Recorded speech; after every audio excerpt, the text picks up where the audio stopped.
You ask Tiger to solve. This deals with linear equations with one unknown. The final result is x equals 75. Let's solve it step by step. Simplify the expression.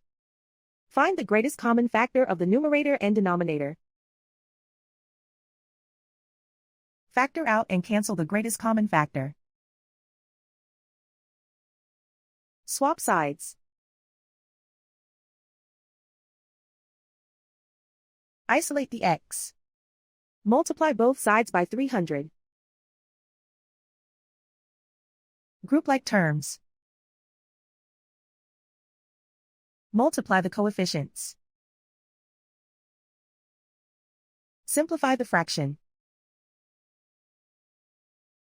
Multiply the fractions.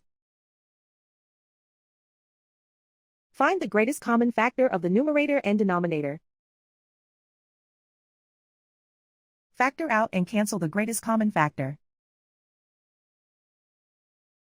And so the final result is x equals 75.